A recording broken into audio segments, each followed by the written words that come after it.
Hello दोस्तों, welcome to only IAS. UPSC ने अपनी एनुअल रिपोर्ट 2020-21 रिलीज़ कर दी है एंड आज के वीडियो में हम एज यूपीएससी एस्पिरेंट इस रिपोर्ट से क्या सीख सकते हैं, क्या डेटा इस रिपोर्ट के अंदर प्रेजेंट किया गया है, उसको जानने की थोड़ी कोशिश करेंगे।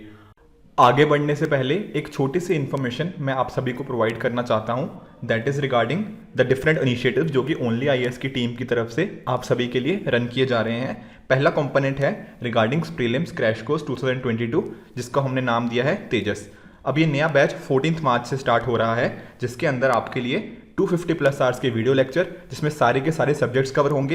एट द सेम टाइम आपको सीसेट के लेक्चर्स भी इसके अंदर प्रोवाइड किए जाएंगे फ्री में, एंड आपकी प्रैक्टिस के लिए 15 जीएस के full length mock test and साथ ही साथ सीसेट के 4 फुल लेंथ मॉक टेस्ट भी आपको साथ में प्रोवाइड किए जा रहे हैं। इसके साथ ही आपके डाउट्स को रिजॉल्व करने के लिए वीकेंड डाउट सेशंस भी होंगे, ताकि आपके जितने भी डाउट्स हों वो आप उनको प्रॉपरली क्लियर कर पाओ, right. On the other hand, आपको अगर लगता है कि आपकी प्रिपरेशन अच्छी है, आप ऑलरेडी पढ़ चुके हो, तो आप हमारा test series program that is last mile leap, इसको ज्वाइन कर सकते हो, जिसके अंदर आपको चाहे वो जीएस हो, at the same time CSAT and current affairs के टेस्ट मिलेंगे, जिसके थ्रू आप अपनी प्रैक्टिस करके आप एग्जाम टाइम जैसी कंडीशंस में अच्छे से प्रैक्टिस कर सकते हो।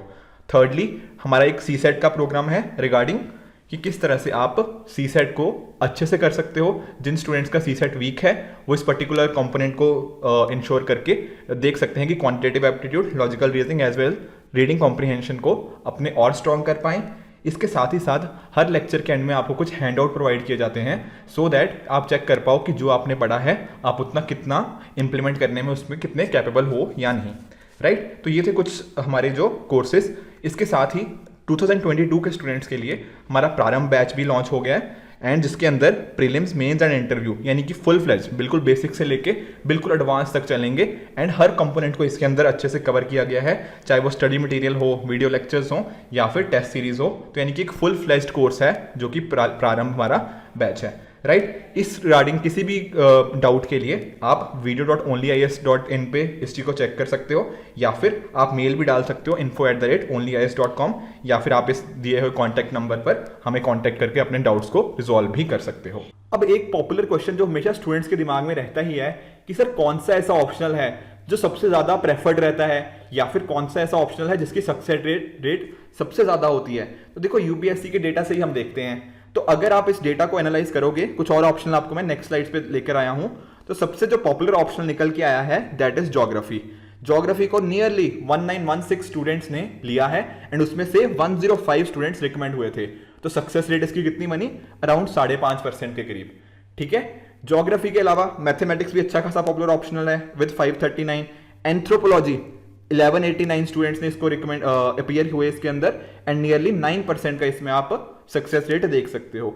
उसके अलावा कुछ और ऑप्शनल्स हो गए जैसे PSIR, इसके अंदर भी 1662। ये टोटल अराउंड ना 9000 में से मैं बता रहा हूँ, अराउंड 9000 समथिंग लोग अपीयर हुए थे मेंस के अंदर, 9 से 10,000 के करीब। उसमें से 1662 का ऑप्शनल था PSIR, एंड इसकी सक्सेस रेट नियरली 8.2% है। एंड सोशियोलॉजी के रिगार्डिंग 1263 लोगों ने अपीयर हुए मेंस के अंदर विद सोशियोलॉजी ऑप्शनल, एंड उसकी सक्सेस रेट नियरली आप 10% के आसपास लेके चल सकते हो। उसी तरह से आप पब एड का भी। अगर आपका इसके अलावा कोई और ऑप्शनल है तो आप वीडियो पॉज करके उस पर्टिकुलर ऑप्शनल के बारे में भी और जान सकते हो। तो अगर मैं एक सिंपल एक चीज बताऊं, तो ऐसा आप देख सकते हो कि लगभग सभी ऑप्शनल का जो सक्सेस रेट है ना, वो कहीं ना कहीं 7 से 10% के बीच में कहीं ना कहीं लाई कर रहा है। 7 से 11 हो सकता है कि जैसे कुछ सब्जेक्ट्स हो, जैसे आप बंगाली लैंग्वेज का देख लो, तो आपको लोग कहोगे कि इसका तो 0% है, पर स्टूडेंट्स भी तो देखो, आप सिर्फ एक स्टूडेंट अपीयर किया है ना बंगाली के अंदर। तो इस वजह से इस सक्सेस रेट से ऐसा नहीं सोचना कि अच्छा इसकी सबसे ज्यादा सक्सेस रेट है तो ये ले लेता हूं। आपको अपना इंटरेस्ट को भी मैनेज करना है, एज वेल एज आप थोड़ा सा इसके रिगार्डिंग देख सकते हो। और अगर यूपीएससी की बात करूं तो उन्होंने स्पेसिफिकली मेंशन किया है कि जो सबसे ज्यादा सक्सेसफुल कैंडिडेट्स, अगर 100 से ज्यादा कोई बात करूं, तो एक तो कन्नड़ लिटरेचर के अंदर आए हैं, उसके अलावा मलयालम लैंग्वेज, एंड तीसरा कॉमर्स एंड अकाउंटेंसी। ये उन लोगों के लिए है जिसमें 100+ स्टूडेंट्स ने मेंस उस पर्टिकुलर ऑप्शनल के साथ दिया था। तो आप 3 पर्टिकुलर सब्जेक्ट्स की सक्सेस रेट सबसे ज्यादा मान सकते हो। आगे चलते हैं एंड डिस्कस करते हैं थोड़ा कि प्रीलिम्स के रिगार्डिंग कि टोटल कितने स्टूडेंट्स प्रीलिम्स में अपीयर होते हैं, कितने सिलेक्ट होते हैं, एंड ऑल दैट। अब 2019 में क्या हुआ, नियरली 11,35,000 ने फॉर्म फिल किया, ठीक है ना। तो ये फॉर्म फिल करने की बात है, अपीयर होने की बात नहीं है, अप्लाई की बात है कि फॉर्म इतने लोगों ने फिल किया। एंड उसमें से अगर आप देखो तो अपीयर कितने हुए, कितने लोग पेपर देने गए, वो है 5,68,000। तो नियरली ना 50% लोग तो फॉर्म फिल कर देते हैं पर वो पेपर देने नहीं जाते, तो आधे लोग ही जाते हैं जितना फॉर्म फिल किया। एंड अगर इतने लोगों ने 5.5 लाख 5.6768 लाख ने अगर एग्जाम दिया प्रीलिम्स का, तो उसमें से सिलेक्ट कितने हुए 11,000, राइट। तो देख सकते हो आप कि कितनी कम परसेंटेज है जो लोग अपीयर होते हैं प्रीलिम्स में एंड फाइनली उससे क्वालिफाई होते हैं। अब आगे चलते हैं, सेम डेटा हम मेंस एंड इंटरव्यू के रिगार्डिंग भी देख लेते हैं। अब हुआ क्या देखो, 11,474 इतने लोगों ने टोटल मेंस में अपीयर हुए। अब उसमें भी आप जरा देखो ब्रेकअप, मैक्सिमम लोग उसमें से मेल हैं। अगर मैं मान के चलूं तो लगभग 85% के आसपास मेल हैं एंड 15% के अराउंड कहीं ना उससे भी कम इनफैक्ट वो फीमेल्स हैं। अब डिफरेंट जो कैटेगरीज है उनमें भी आप डिस्ट्रीब्यूशन देख सकते हो कि ईडब्ल्यूएस में इतने थे, जनरल में इतने थे and so on and so fourth. अब इसमें से 11,400 में से कितने लोग फाइनली इंटरव्यू देने पहुंचे, 2,300। तो ये नियरली आप मान के चलो कि लगभग 20% लोग, यानी कि जो लोग मेंस देते हैं ना, तो उसमें से लगभग 20% लोग कहीं ना कहीं इंटरव्यू तक पहुंचते हैं। एंड फिर जो फाइनल लिस्ट के लिए वो 922 लोग रिकमेंड हुए। तो यानी कि यहां पर कितने, लगभग 40%, ठीक है। तो मेंस से इंटरव्यू तक जाने के लिए कितना परसेंट चांस है, 20%, एंड इंटरव्यू से रिकमेंडेटरी के लिए 40%। तो ये चीज आप देख सकते हो। एंड अकॉर्डिंगली लास्ट में क्या है, सक्सेस रेट, कि किस पर्टिकुलर कैटेगरी का सक्सेस रेट सबसे ज्यादा है। जैसे आप जनरल का देखो तो 7.4% है, उसी तरह से आप बाकी कैटेगरीज का भी देख सकते हो, राइट। आगे चलते हैं एंड डिस्कस करते हैं कि कुछ और क्या था। देखो इस ग्राफ से भी आपको क्लियरली पता लग रहा है कि 11,000 लोगों ने मेंस दिया, 2,300 लोगों ने लगभग इंटरव्यू दिया एंड इतने लोग रिकमेंड हुए। हर जगह आपको ना एक चीज कॉमन मिलेगी कि लगभग मेन से इंटरव्यू की रेशो लगभग 20% ही है एंड इंटरव्यू से फिर फाइनल सिलेक्शन की वो लगभग 40%। मोर और लेस ये कांस्टेंट ही रहा है ओवर द इयर्स, राइट। आगे हम डिस्कस कर लेते हैं कि जो लोग सिलेक्ट होते हैं इंटरव्यू के बाद, जिनका फाइनल लिस्ट में नाम आता है, वो कौन से फील्ड से होते हैं, क्या वो ग्रेजुएट होते हैं, पोस्ट ग्रेजुएट होते हैं, इंजीनियरिंग होते हैं या क्या होते हैं। तो यहाँ पे इस टेबल में जरा देखो, आपको पता लगेगा कि लगभग 38% लोग जो थे, जो कि सक्सेस रेट थी जिनकी, ये बैचलर डिग्रीज वालों की 38% सक्सेस रेट है एंड हायर डिग्रीज यानी कि पोस्ट ग्रेजुएट वालों की तो 44%। तो यानी कि कहीं ना कहीं जो लोग पोस्ट ग्रेजुएट है ना, उनके चांस सिलेक्ट होने के थोड़े से ज्यादा हैं एज कंपेयर टू ग्रेजुएट यानी कि बैचलर्स के ऊपर। ऑन दी अदर हैंड अगर आप देखोगे जैसे फॉर एग्जांपल इंजीनियरिंग के, तो इंजीनियरिंग से ना मैक्सिमम लोग जैसे 1382 लोग out of total this number, ये लोग इंटरव्यू देने पहुंचे एंड यहां पर भी टोटल 524 आउट ऑफ 922, ठीक है ना, इतने लोग फाइनल लिस्ट में थे। तो यानी कि इंजीनियरिंग का बहुत ज्यादा ही नंबर हाई है। और अगर मैं आपको परसेंटेज की बात करूं तो नियरली आप मान के चलो 63%, यानी कि अगर 100 लोग सिलेक्ट हो रहे हैं ना यूपीएससी की फाइनल लिस्ट में, तो उसमें से 63 लोग क्या हैं, वो इंजीनियरिंग से हैं। उसके अलावा 24% कहां से हैं, ह्यूमैनिटीज से, उनका बैकग्राउंड ह्यूमैनिटीज से है एंड 6% का लगभग साइंस से है एंड 6% का कहीं ना कहीं मेडिकल साइंस से। तो ये पर्टिकुलर चीज आप एजुकेशन क्वालिफिकेशन के रिगार्डिंग यहां पर इस टेबल से नोटिस कर सकते हो। और अगर मैं बात करूं कि कितने अटेम्प्ट लग रहे हैं, कोई जैसे हम डिस्कस करते हैं ना कि 3 अटेम्प्ट लगेंगे, 4 लगेंगे, तो यहां इस डेटा में देखो कि जो मैक्सिमम पॉसिबिलिटी है यानी कि मैक्सिमम लोग किस अटेम्प्ट में सक्सेस हो रहे हैं, तो आपको मिलेगा कि यहां पे 19.9%। कौन से अटेम्प्ट पे, 4th अटेम्प्ट पे। सिमिलरली 3rd अटेम्प्ट पे भी सिमिलर सा ही रेशियो है। तो मैक्सिमम जो पीक आ रही है हमारी वो 3rd एंड 4th अटेम्प्ट में आ रही है। फर्स्ट अटेम्प्ट में 7% ही है, सेकंड में 16.5, बट 3rd एंड 4th पे ना मैक्सिमम पीक आती है एंड फिर वो ग्राफ कम होने लग जाता है। आप इसको ग्राफ की तरह अगर समझना चाहो तो ये देखो, यहां पे ना ग्रीन लाइन पे फोकस करना जो रिकमेंड कर रहे हैं, तो सिर्फ ग्रीन लाइन देखो, मैं भी ग्रीन लाइन ही आपको दिखा देता हूं।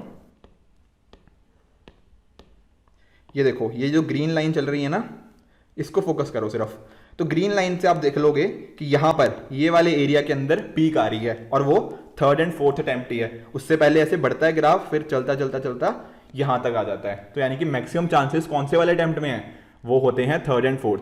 अब इससे मैं आपको ये नहीं कह रहा कि आप फर्स्ट अटेम्प्ट में क्लियर नहीं कर सकते, नहीं, बिल्कुल इतने सारे लोग कर भी तो रहे हैं, पर जो पीक आ रही है ना, जो डेटा यूपीएससी ने दिया है उसके हिसाब से यही पता लग रहा है कि 3rd एंड 4th में मैक्सिमम चांस लग रहा है, राइट। और अगर मैं बात करूं मेल्स की, कि मेल्स की एज क्या होती है जब वो सिलेक्ट होते हैं, जब उनका फाइनल लिस्ट में नाम आता है तब उनकी एज क्या होती है मैक्सिमम लोगों की। तो आप पाओगे कि कहीं ना कहीं यहां पर पीक आ रही है। यहां पर मतलब जब उनकी एज 26 से 28 के बीच में है, यानी कि 26 से 28 वाले ग्रुप में, as well as third and fourth attempt जिनका होता है, वहां पर मैक्सिमम पीक आती है इन केस ऑफ मेल्स। अब थोड़ी सी सरप्राइजिंग चीज ना मुझे फीमेल के रिगार्डिंग लगी। क्या? फीमेल की पीक आ जाती है जल्दी, यानी कि 24 से 26 में इनके ज्यादा चांसेस है फीमेल्स के सिलेक्ट होने के। तो यानी कि अगर मैं सिंपल वे में बताऊं तो फीमेल जब वो कम एज है, जब उनकी एज लेस है, तब उनके चांसेस ज्यादा हैं as compare to male select होने के। मेल का थोड़ा बाद में सिलेक्शन हो रहा है, फीमेल्स का अर्ली एज में ही सिलेक्शन यहां पे एज पर डेटा आ रहा है हमारे पास, ठीक है। और अगर मैं बात करूं कि कितने लोग जो लोग अटेम्प्ट करते हैं यूपीएससी मेंस को, उनमें से इंग्लिश लैंग्वेज कितने लोगों की होती है एंड हिंदी लैंग्वेज में, जो हिंदी माध्यम में कितने स्टूडेंट्स होते हैं जो अपने एग्जाम्स को लिखते हैं। तो जैसे आप ना कोई भी एक एग्जाम उठा लो, जैसे GS1 उठा लेते हैं। जैसे GS1 उठाया तो GS1 में देखो जरा, GS1 में कितने लोग हैं जो टोटल लोग जिन्होंने मेंस दिया था 2019 में, वो है 11,000 के आसपास, 11,448। एंड 2020 में कितने थे? 10,325। अब इसमें से देखो इंग्लिश वाले कितने हैं, 11,000 के अंदर से 10,700 तो यही हैं। एंड सेम चीज आपको 2020 में भी पाई जाएगी। तो कहीं ना कहीं अगर आप मैं इसको नंबर की फॉर्म में बताऊं तो 90% के आसपास आप इसको लगा सकते हो, या उससे भी ज्यादा ही है। इनफैक्ट 90 से ज्यादा परसेंट लोग हैं, कहीं जगह 95 भी आपको मिल जाएगा। तो 90 से 95% लोग इंग्लिश मीडियम से होते हैं जो कि मेंस को लिखते हैं। तो यानी कि जो हिंदी मीडियम के हैं ना, वो थोड़े से काफी कम हो चुके हैं आज के टाइम पे। एंड सेम चीज देखो, कुछ जो बाकी कुछ लोग मराठी से भी दे रहे हैं, कुछ गुजराती से भी दे रहे हैं, एंड कुछ तमिल एंड अदर लैंग्वेजेस से भी दे रहे हैं। बट 90 से 95% जो लोग मेंस लिखते हैं उनकी लैंग्वेज कौन सी होती है? वो इंग्लिश लैंग्वेज ही होती है, राइट। आगे जो रिजर्व लिस्ट होती है, आपको पता है कि एक बार रिजल्ट आ जाता है उसके बाद रिजर्व लिस्ट भी निकलती है साथ में। तो रिजर्व लिस्ट से भी कुछ स्टूडेंट्स को फाइनल लिस्ट के अंदर, यानी कि आप मान सकते हो कि उनको भी एलोकेशन करी जाती है। एंड टोटल 89 ऐसी सीट्स थी जिसमें 73 जनरल एंड बाकी आप अदर कैटेगरीज का भी देख सकते हो जो कि रिजर्व लिस्ट के थ्रू रिकमेंड हुए थे। तो फ्रेंड्स, ये सब डेटा था जो मैं आपके साथ डिस्कस करना चाहता था। आई होप आपको सारा डेटा समझ आया होगा कि कौन से अटेम्प्ट में कौन सा ऑप्शनल अच्छा है एंड किसका ज्यादा सक्सेस रेट है। ये सारा डेटा आपको यूपीएससी ने जो दिया है वो अच्छे से क्लियर हुआ होगा। एक लास्ट चीज मैं आपके साथ डिस्कस करना चाहता हूं। देखो, अभी काफी सारे लोगों को इंटरव्यूज देने हैं, राइट। अप्रैल के फर्स्ट वीक से लगभग इंटरव्यू स्टार्ट होंगे। उसमें आपको कई बार जानना होता है कि कौन से पर्टिकुलर यूपीएससी मेंबर होंगे जो कि आपके इंटरव्यू मेंबर्स में हो सकते हैं। तो जैसे फॉर एग्जांपल, जैसे आप सुजाता मेहता मैम का बात कर लो, बसी सर की बात कर लो, भोसले सर, चौबे सर। तो डिफरेंट, अगर आप इन यूपीएससी मेंबर्स के बारे में जानना चाहते हो ना, तो इस पर्टिकुलर एनुअल रिपोर्ट में जो कि यूपीएससी की वेबसाइट पे आपको मिल जाएगी, उसमें आप इजीली इन सभी के बारे में पढ़ सकते हो कि इनका बैकग्राउंड क्या है एंड ऑल दैट। एक लास्ट चीज, अब ये यूपीएससी को, आपने कभी ये सोचा है कि यूपीएससी ने एनुअल रिपोर्ट रिलीज ही क्यों करी? कल को ना ही करती तो ऐसा पॉसिबल है क्या?